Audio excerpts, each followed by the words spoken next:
그 혈당 수치가 많은 분들이 되게 많더라고요. 근데 저는 아직 그런 게 없어가지고 중요하게 건강으로 생각하긴 하지만 아직까지는 그렇게 제가 접하는 부분은 아닌 것 같습니다. 주변에 한 10명에 4, 5명은 혈당에 대해서 아주 걱정하고 있더라고요. 그리고 실제로 당뇨 진단을 받았거나 아니면 전 단계로 진단받은 분들이 꽤 많으시더라고요.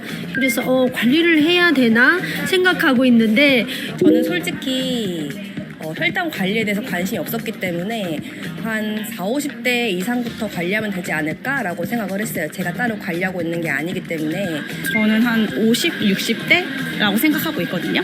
네. 사실 탄수화물을 너무 좋아하는데 저도 하루 한 끼는 단백질, 일주일에 3일에서 4일 정도는 운동을 꾸준히 하고 있습니다.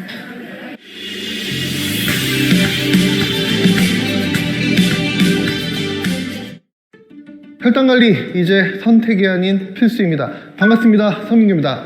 여러분들은 혈당 관리 어떻게 하고 계십니까? 정말 놀랍게도 여러분들의 반 이상이 혈당 관리가 필요한 사실 알고 계셨나요? 특별한 증상이 없다고 더 이상 혈당을 관리하는 것에 소홀히 해서는 안 되겠습니다. 그래서 오늘 이 시간에는 혈당 관리에 대해 이야기 나눠볼 텐데요. 네, 오늘 저와 함께 해주실 전문의 선생님이시죠. 이경실 원장님을 모셨습니다. 원장님 안녕하십니까? 가정의학 전문의 이경실입니다. 앞서 인터뷰에서 좀 얘기를 들어봤는데요. 젊은 층은 물론이고 40대, 50대 세대들도 아직까지 특별한 증상이 없으니 혈당 관리에 대한 큰 필요성을 느끼지 못하는 것 같아 보이는데요. 그 이유가 뭘까요? 혈당 질환은 침묵의 병이라는 별명이 있듯이 초기에는 증상이 무증상이에요. 그래서 증상이 워낙에 아무것도 없다 보니까 젊은 층뿐만 아니라 어떤 연령대 분들도 특별히 느껴지는 게 없다는 이유로 혈당 관리에는 소홀하기가 쉽습니다. 그런데요, 지금 현재 우리나라 30대 이상의 성인 중에 16.7%, 그리고 60대 이상의 성인 중에 34%가 사실 당뇨를 갖고 있습니다. 또 30대 이상 성인 중 44%, 그리고 60대 이상 성인 중에 50%가 당뇨 전 단계에 해당됩니다. 당뇨병 전 단계의 경우에는요, 최소 25% 이상의 분들이 향후 5년 내에 당뇨병 환자가 될 수 있기 때문에 증상이 나타나지 않을 때부터 혈당에 관심을 가지기 시작하셔야 됩니다. 생각보다 너무 심각한 것 같습니다. 30대 이상의 성인 중 무려 60%인 10명 중 6명이, 65세 이상의 성인 중 80%죠. 10명 중 8명이 혈당 관련돼 있는 건강 문제를 지금 현재 가지고 있거나 관리가 필요하다라는 얘기인데, 생각보다 당뇨병 전 단계 비율이 높은 것 같습니다. 그렇습니다. 혈당 수치가 정상 범위보다 높지만 당뇨병에는 들어가지 않는, 그러니까 당뇨병 진단 기준보다는 낮은 상태를 당뇨병 전 단계라고 부르는데요. 조금 전에 30대 성인 10명 중에 4명이 당뇨병 전 단계에 해당된다고 말씀드렸는데요. 이 말을 다르게 하면 당뇨병 발병이 보통 10년 이상이 되면 합병증으로 고생을 하시거든요. 시간을 한번 예측해보면 결국에 여러분들이 한참 뭔가 일을 하시고 거두실 나이인 40대, 50대에 당뇨병 합병증으로 경제활동을 그만둘 수밖에 없는 사람이 생길 수 있다는 이야기입니다. 따라서 당뇨병 전 단계가 아니더라도요, 20, 30대 젊은 층부터 지금부터 관리하셔야 40대 이상에도 건강은 물론 경제활동까지 유지할 수 있습니다. 저희 주변에서도 이번에 건강검진을 받았는데 혈당이 높게 나와서 주의하라라는 말을 들었다고 속상해하시는 분들을 종종 봤거든요. 이렇게 주의를 요하는 단계라는 건 어떤 기준으로 판단할 수 있을까요? 보통 검진을 받으러 가시면 이제 피를 뽑죠. 혈액 검사를 하는 건데요. 당뇨병 전 단계는 기준이 두 가지가 있어요. 공복 혈당이 높은 공복 혈당 장애, 그리고 식후 혈당이 높은 내당능 장애가 있어요. 정상 혈당은 8시간 공복이었을 때 혈당이 100mg/dL 미만이고, 당뇨병 진단 기준은 공복 혈당이 126mg/dL 이상인 경우입니다. 따라서 당뇨병 전 단계에서 공복 혈당 장애 기준은 공복 시 혈당이 100에서 125mg/dL에 해당되는 경우죠. 그리고 경구 포도당 부하 검사를 했을 때 2시간 이후에 혈당이 140mg/dL 미만이 정상, 그리고 200mg/dL 이상인 경우에 당뇨병이라고 이야기를 해요. 그래서 검사 후에 혈당이 140에서 199mg/dL인 경우에 내당능 장애라고 이야기 듣습니다. 그러니까 공복 혈당 장애와 내당능 장애, 이게 어느 하나만 있는 분들 계시는데요. 둘 다 있는 분들은 어느 하나 하나만 있는 분들에 비해서 당뇨 환자가 될 위험이 2배 높게 나타납니다. 저도 건강관리에 신경을 쓰고 있지만 혈당관리에 대해서는 솔직히 크게 신경 쓰고 있는 편이 아니거든요. 본인이 당뇨병 환자임을 모르다가 어느 날 갑자기 당뇨병 증상이 생긴 걸 알게 되는 경우도 많이 보셨을 것 같은데. 서울대병원에서 제가 한 10,000명 정도 건강검진 상담을 했었는데요. 정말 많은 분들이 내가 당뇨 전 단계인 것조차 모르시는 경우가 많습니다. 간단히 예를 들어보겠습니다. 우리가 음식을 섭취하면요, 위나 장에서 분해하고 흡수하고 그래서 포도당 형태가 돼서 우리 몸에 들어오게 됩니다. 그래서 혈액 중에는 포도당으로 돌아다니게 되는데요.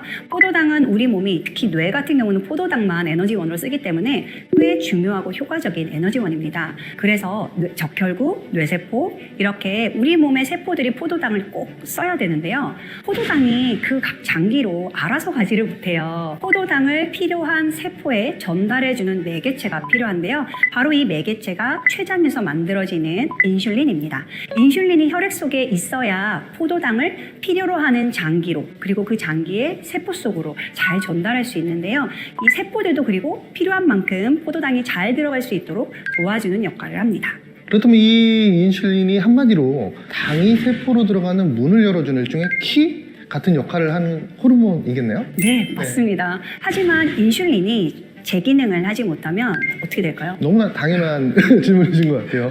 집에 들어가야 되는데 키가 없으면 당연히 못 들어가겠죠. 맞습니다. 세포들은 포도당을 기다리고 있죠. 세포가 살아가야 되니까요. 근데 인슐린을 받아들이는 기능이 떨어지면 전달이 쉽지가 않습니다. 세포로 전달되지 못한 많은 포도당들, 이 포도당들은 결국에는 혈액 중에 남게 되는데요. 혈액에 남아있는 포도당, 보통 이렇게 혈중 포도당이 많이 올라가는 거를 우리가 혈당 스파이크라고 해요. 혈당 스파이크는요, 혈관 내피세포로 치면 따귀를 맞는 거예요. 그래서 그 자극으로 염증 반응이 많이 생기고요. 이걸로 인해서 각 장기에 조금씩 만성염증이 생기고 또 합병증으로 이어지게 됩니다. 그래도 다행인 거는 여러 연구를 통해서 당뇨병 전 단계와 2형 당뇨 단계에서는 관리만 잘 하시면 정상혈당으로 되돌아갈 수 있다. 이렇게 밝혀져 있으니까요. 기억하시면 좋겠습니다. 정말 중요한 얘기 해주셨어요. 혈당 관리만 잘하면 정상혈당으로 되돌아갈 수 있다. 그래도 이 마지노선을 넘지 않는 건 중요하겠죠. 50대 이상의 고령층은 물론이고 20대, 30대들도 혈당 관리는 서두를수록 좋겠는데요. 더 늦기 전에 생활 습관 속에서 혈당을 관리하는 방법, 어떤 방법이 있을까요? 정상이신 분들은 공복혈당보다는 식후혈당부터 보통 나빠지기 시작하세요. 그러니까 앞서 잠깐 말씀드린 혈당을 빨리 많이 올리는 그 혈당 스파이크를 만드는 음식을 좀 적게 드시는 게 가장 중요한 포인트고요.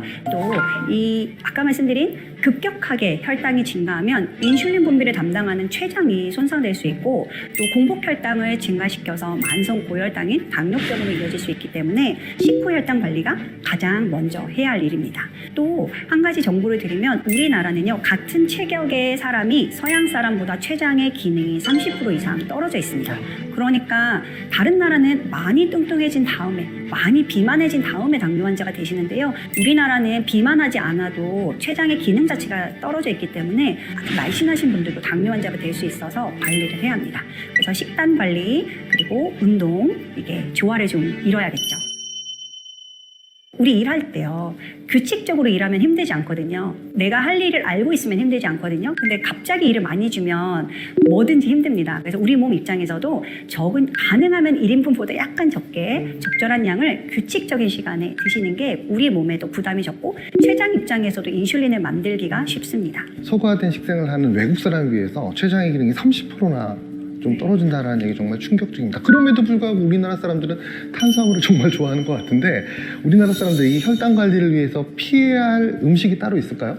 우리는 이제 한식 문화이기 때문에 네네. 밥을 먹으니까요. 실제 다른 나라보다 탄수화물 섭취는 많았지만요. 과거에는 이게 다 통곡물이었어요. 그런데 우리나라가 점점 발전하면서 아주 단순당으로 만드는 가공식품들이 많이 생겼습니다. 또 이게 당이 높은 걸 먹는다고 혈당이 올라가는 것뿐만 아니라요. 짜게 드셔도 식후 혈당이 많이 올라가요. 그래서 같은 걸 먹어도 두부를 드시는 것보다 된장찌개에 속에 들어있는 두부를 드시면 혈당이 많이 올라가게 됩니다. 그래서 음식은 가능하면 싱겁게 드시는 게 중요하고요. 식이섬유도 풍부하게 풍부하게 들어있는 야채와 채소, 통곡물을 선택하시는 게 좋겠습니다. 딱 지금 선생님께서 얘기하시면서 피해야 되는 음식이 저의 입맛에 맞는 단짠 맛있는 음식인 것 같습니다. 아무튼 뭐 식생활 속에서 적절한 채소, 과일, 육류 등 여러 식재료를 통해서 혈당 조절이 되는 다양한 영양소를 섭취하는 것이 가장 중요한 방법이겠네요. 네.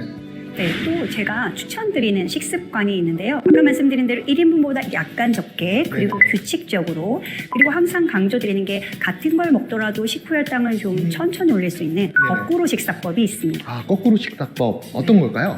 쉽게 말해서 당분이 있는 거를 먼저 먹으면요, 우리 몸이 그거를 흡수를 더 많이 해요.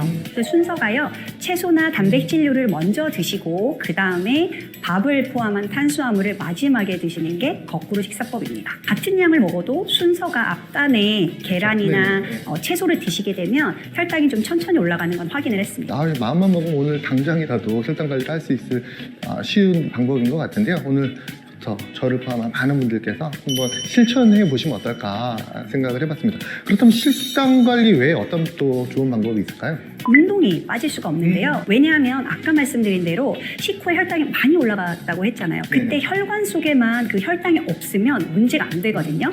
우리 몸이 그 혈당을 가장 많이 빨리 쓸 수 있는 곳이 근육입니다. 그래서 근육을 키우는 게 가장 중요해요. 그래서 운동 후에 근육에서 소진되는 포도당을 채우기 위해서 혈중에 포도당이 보이면 근육이 그거를 다 빨아당겨요. 그래서 이때는요, 여러분, 인슐린이 없어도 글루트4라고 하는 인슐린 의존성 포도당 채널, 요게 이제 세포막에 많이 생기게 만들기 때문에 포도당이 한 번에 세포로 들어갈 수 있습니다.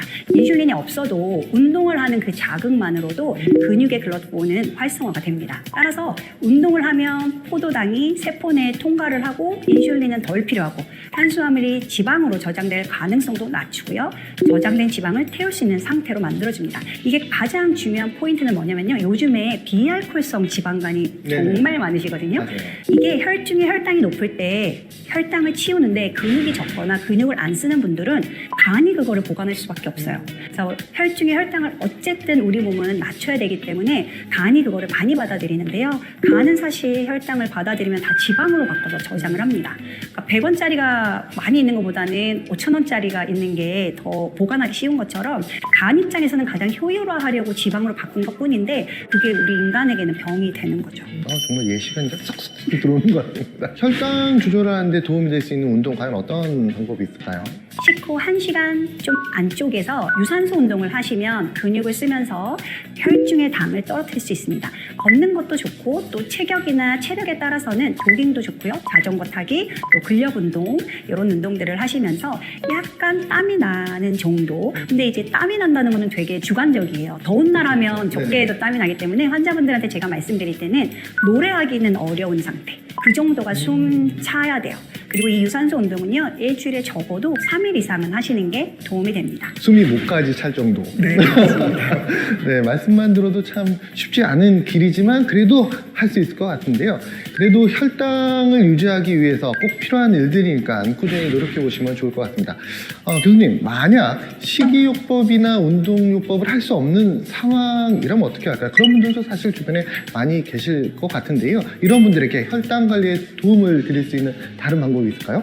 사실 여러분들 우리가 인생에서 이 당뇨가 정말 중요한 질병은 맞지만 우선순위가 1번은 아니잖아요. 그러니까 돈도 벌어야 되고요. 육아도 해야 되고 여러 가지 상황 그리고 사회생활을 하다 보니까 의사가 말하는 대로 살기는 좀 어려운 것 같아요. 그래서 식후 혈당 조절에 도움이 되는 추가적인 영양 관리들이 있어서 소개를 시켜드리려고 합니다.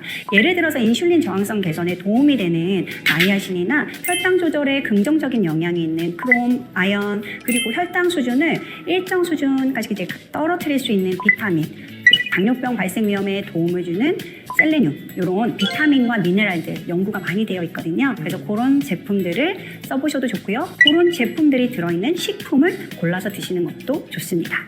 네, 영양소까지 알려주셨습니다. 교수님, 마지막으로 당뇨병 전 단계임을 발견했거나 조기에 병을 예방하고 싶은 분들을 위해서 이 혈당 관리에 대해서 당부하고 싶은 말씀이 있다면 부탁드리겠습니다. 당뇨병이 아니더라도 혈당이 조금 높다 이런 말을 듣게 되신다면 우리 몸이 보내는 조기 신호라고 생각하시고 조금 심각하게 생각하시고 생활 습관을 되돌아보시면 좋을 것 같아요. 우리 혈관이 내가 따귀를 때리면 안 되겠다. 혈관의 내피세포를 보호해야겠다. 이런 생각을 하시고 식습관, 운동, 필요에 따라서는 영양 보충을 해주시는 게 건강한 삶을 지속하기 위해서 여러분들이 할 수 있는 일입니다. 네, 오늘 일상생활 속에서 지속 가능한 혈당 관리에 대해서 좋은 말씀 들려주신 이경실 교수님께 감사드리면서 오늘 시간을 마치도록 하겠습니다. 감사합니다.